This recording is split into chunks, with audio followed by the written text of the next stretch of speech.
Hello, my stream lovelies. I thought I would give you a snapshot of what it's like to use a Kobo e-reader as opposed to the Kindle e-reader. So at the top of the screen, this is my home screen when I open up the Kobo e-reader, and my current book is, you can't read, it's not focused. It's on the top left, Raven Song by TJ Klune. It's the second book of the Green Creek saga, and as you can see, I've also purchased in the past Game of Thrones Book 1, or Song of Ice and Fire Book 1 by George R.R. Martin, and also a crime novel called Gone Girl by Gillian Flynn. Anyway, so if we have a look at my reading, because the only one I'm actually reading now is the TJ Klune novel. So if we come down here and hit more, and then go up to activity, it will give you a summary of my reading habits.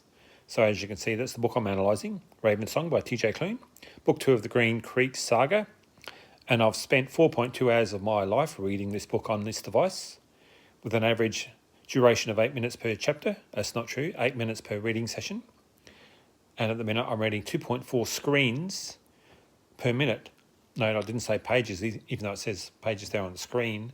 It refers to the actual screen of text, and as you can see, it's only a 6-inch screen, which means that the screens are actually smaller than what you'd find on a 7-inch Kindle, obviously, which naturally means that you're going to read them quicker than you would on the same amount of text on a 7-inch screen.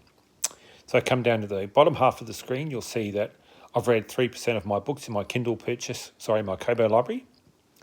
And as I've only had this device for about 3 weeks or so, I've only finished one book, which is not too bad. And I've devoted 14.5 hours of my life to reading books purchased on my Kobo ecosystem. So that's a bit of a summary page of my life that I've developed since I've started reading on a Kobo.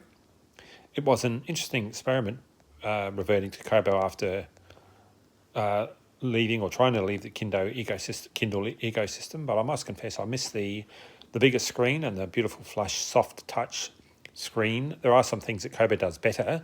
For example, this is one example that Kindle doesn't even try to do, this statistics screen of your reading habits.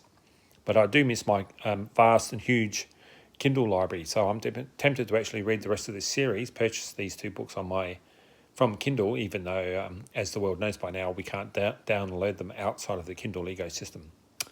But anyway, that's just the way it is. It's like complaining about watching advertisements when you stream TV these days. There's no point complaining about it. So thank you for watching my videos, and I hope you found this interesting and useful.